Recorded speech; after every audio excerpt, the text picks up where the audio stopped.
Hey, what's up, everybody? Video 44 coming at you with another video. All right, it's game day. 7 p.m. Pacific, 10 p.m. Eastern. You will have a game. Lakers, Phoenix Suns. Hopefully things go well. We're coming off a 10-point victory against the Golden State Warriors, where we had like 7 days off prior to that. We had seen the Golden State Warriors, so it's been a repetitive schedule. Meanwhile, of course, Phoenix going through the same thing. They just had us the first game, blew us out, no problem, and then played 2 games against Brooklyn, I believe in China, where they split those meetings, and here's their 4th game tonight against us. So a whole lot of repetitive stuff going on with both of these teams. We haven't really gotten a chance to see anybody other than Golden State or the Suns. They haven't had anybody other than the Nets and us. So, yeah. Let's rock. Now, the thing about the Suns, what we learned in the first game against these guys is that they really do have some talented individual defenders. So what you're going to have to do is respect that when considering running your offense against them. They do have the big centers in Williams and Malawach. They do have Dunn. They do have Brooks. You know what I mean? These guys can really defend pretty well. And so what it really comes down to is just not underestimating the new look Suns and their ability to disrupt your offense. So, Jordan Goodwin, just to single somebody out. Ex-Laker, of course, he played with us last season. He's coming off a really good trip to China against the Brooklyn Nets. And his shot making is on full display. And he's ultimately just picking up where he left off with us. Against the first game against the Brooklyn Nets, he was 5 of 10 from the field, 3 of 6 from behind the arc for 19.7 rebounds. Like, he played well for us last year, but he wasn't nearly that efficient for us. To walk away with 3 offensive rebounds in that game. We're going to have to take him extremely seriously tonight. Regardless of who we have on the floor, if he's playing with this type of confidence, he's playing with this type of fervor, believe me, he's going to be the reason we lose this particular preseason game, just off the strength of his energy and in revenge for us not signing him, for which I don't think most Laker fans are very happy about, to be honest. But you know, you got to consider the Suns just in general. As I mentioned, Ryan Dunn already, Dylan Brooks, also Iguodala, another young player at that center spot, Grayson Allen, Devin Booker, of course, the head honcho over there in Phoenix. Royce O'Neal, Nigel Hayes-Davis, of whom I'm not familiar with, but did get 23 minutes in that game I'm referring to, where they went into overtime and got a 5-point victory against the Brooklyn Nets. You know, this is a very, very capable team. A guy by the name of Rasheer Fleming, Nick Richards. You're starting to see these talented players that are starting to pile up. Colin Gillespie, his name's been ringing out in this preseason. He's been playing very well for the Suns. So they're a good team right now. They are coming off of a loss, of course, against the Brooklyn Nets. As I said, they had split the games. But overall, I don't think there was much there as it pertains to these numbers that tell me that we're out of the woods against this Phoenix Suns team that had our number last time we saw them. So, yeah, man, we are definitely going to have to deal with the length. Malawach is out there getting minutes. I think Williams is a coach's decision tonight, potentially available. So that length alone, for me, changes the overall expectations of what Phoenix is capable of. You have that type of length, 7 foot, 2 7-footers, super long arms. You're just going to have to deal with the deflections and the stocks that they ultimately get. So that's what comes to mind for me. If they're running both of those players, I expect to see that dynamic that I know Phoenix is going to be able to win basketball games utilizing. Those 2 centers are 2 very deadly pieces that you're going to have to deal with one way or another. So that's outright what comes to mind for me when it comes to the Suns team. I just really like what they've done with the center position. Also like what they've done with some of their wing positions as well. They've had some shooters. They've had different things that make their team good. Jalen Green, obviously, is somebody that we have yet to see in the Phoenix uniform, but we understand is there, who can do major damage at the shooting guard position.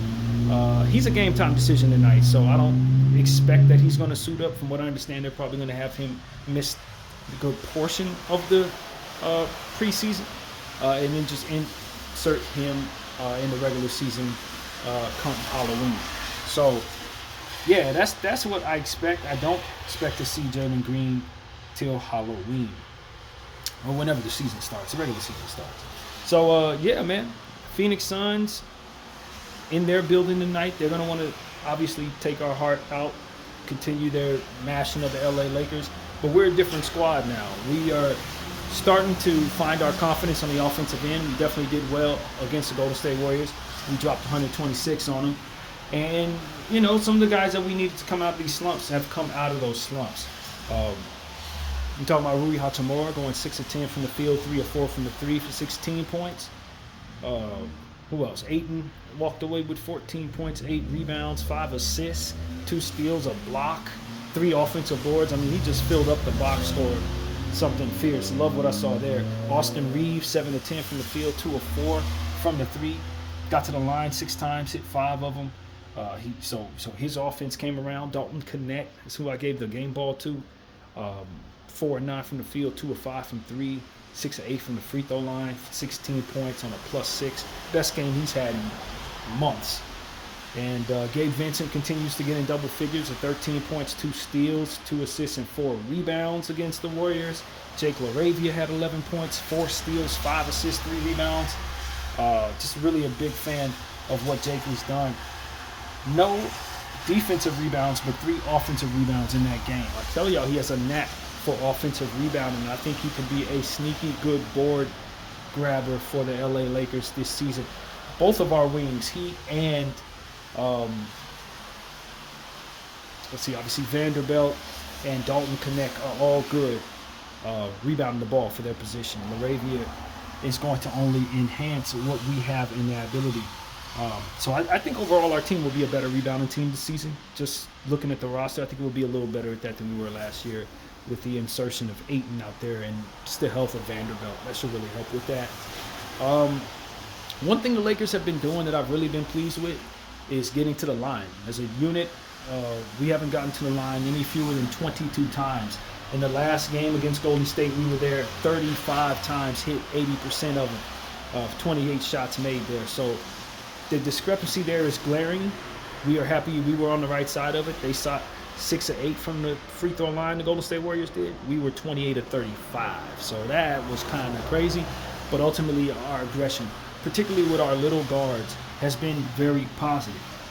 Talking about Bronny James getting to the line repeatedly, R.J. Davis with the minutes given getting to the line repeatedly, Gabe Vincent getting to the line quite a bit.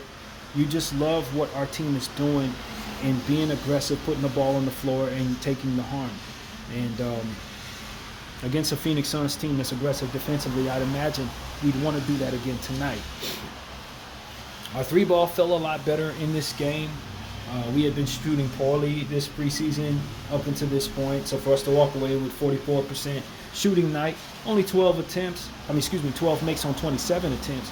You got to feel great about the Lakers getting a good dose of 3-point shooting, falling, and then repeated free throws. Love that game plan for us. If we can do that every night, I think we'll score 120 plus every night. So that is ultimately what I want to see. Now, what I don't want to see is points conceded off of turnovers. The Los Angeles Lakers have not given up any fewer than 20 points conceded off of turnovers in each of these 3 games. We have got to get back in transition defensively. We have got to improve our roster so that we can be more capable of such. That's going to be a thing. Can these guys get back? Because we got a lot of guys on this team that can do a lot of different things, but none of them have been accused of being fast-footed, more or less. So one thing that I'm concerned about is just our defensive ceiling. I don't think that it's very high, and one of the reasons is because we're lacking that aggressiveness from man to man to man. Now, you have your Vanderbilts here. You got, Abdul Thero when he gets down there, he should help with that for certain. But until that piece is in place, Thero, until we start seeing what our guys who are capable of really shining on the defensive end, getting back out there and actually finding some cohesion with one another, I got a feeling we're going to have issues in this area. So we're going to have to make up for it by continuing to get to the line, get people in foul trouble, try to mess with the other team's roster in that way, because we're probably going to be giving up transition buckets, particularly off of long misses. So we got to be careful. The Lakers, like I said, only attempted 27 3-point shots, won the game by 10, scored 126 points. that was our best shooting night. Now, when you're shooting as well as we did, 44%, you likely want to shoot more threes, not less. But I do think that the balance of getting very easy buckets, which are the free ones, and fewer three-point shots when the shot isn't falling is a recipe for success for our unit. So, it's a lot that the Lakers are doing that could be improved upon. I think we've improved a lot through the first 3 games. Incrementally getting better in certain areas as we continue to focus on them. Not necessarily saying that we're happy with everything that has happened because we're 1-2 in the preseason, but what you want to see is increases in certain areas as you continue along. The team get a little more comfortable with one another as you go along. These are the type of things that ultimately we want to see. Shots are either going to fall, they're not. But how are we rebounding the ball? How are we taking care of turnovers? How are we getting in the fast break? That's been a little bit of a struggle for us. How are we handling points in the paint? That kind of thing. So, what is our assist number looking like? In the last game, we had 28 assists. That is a recipe for success for the Lakers. I think in the first game against the Suns here, we walked away with like 12 assists, and they had a million of them. Yeah, that was why we got blown out, in my opinion, 103-81 in that first preseason game. It's a big part of the problem there. Yeah, they had 29 assists. The Lakers had 10. So, if you want to get beat every night, don't pass the rock around. Play me ball. Matador defense to get it done every time. You will get blown out. That's a certain way to do it. So, that's what you don't do when you're trying to succeed. And I want the Lakers to get us a victory tonight against the Phoenix Suns, tie up our record 2-2. And really just continue to, beyond all things, stay healthy. Lord knows we're having issues in that area. And continue to work on the guys who've been shooting poorly. Dalton Connect, I want to continue to see him get big minutes. Coach JJ gave him 34 in the previous game. I want him to continue to give him the type of minutes. Just get him all the way out of this slump. Continue to build upon his confidence, and just upon the need for him on this team. You want him to feel needed, I guess is what I'm trying to say. And I think this is good for keeping other guys healthy, is letting him go out there and just do his thing. So I want to see more of him. If at all possible, can we please see the people in our undrafted market? I don't know what's going on with Chris Magnon. Abdul Thiro, they said, is a game-time decision, although I don't expect he will play. Marciulionis is like a myth at this point. Where are these people? Who are we? Are we serious about these players? If they're so important to our franchise, how come we can't see them in no preseason games, no summer league games? What's up? Why are we signing hurt players? What's happening here? So I got a lot of questions about those guys. I'm eager to see them. Marcus Smart as well. We haven't seen him yet. I know he's an older guy, but you do want to see what you have in him. And the sooner we get him out there, the better. Hopefully he will make his debut tonight. Now, we do have a game tomorrow. They gave us a back-to-back in the preseason tomorrow night at 7 p.m. We will be playing against the Dallas Mavericks. I think Luka will try to run in that game, but he may throw a curveball at us and just say, you know what, I'll play tonight. But from what I understand, the idea is for Luka to play in 2 of the last 4 preseason games. Now, there's only 3 left. He didn't play in the last one. So I think he either plays in this one and tomorrow.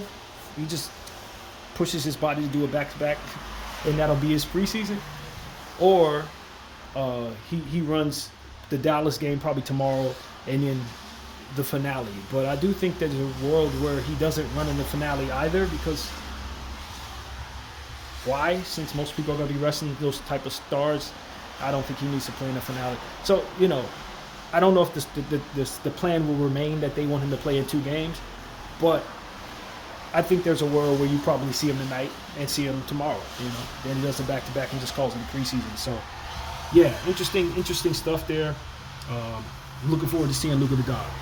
So that's really what I got to say about that. Of course, I'm going to tell you guys the truth.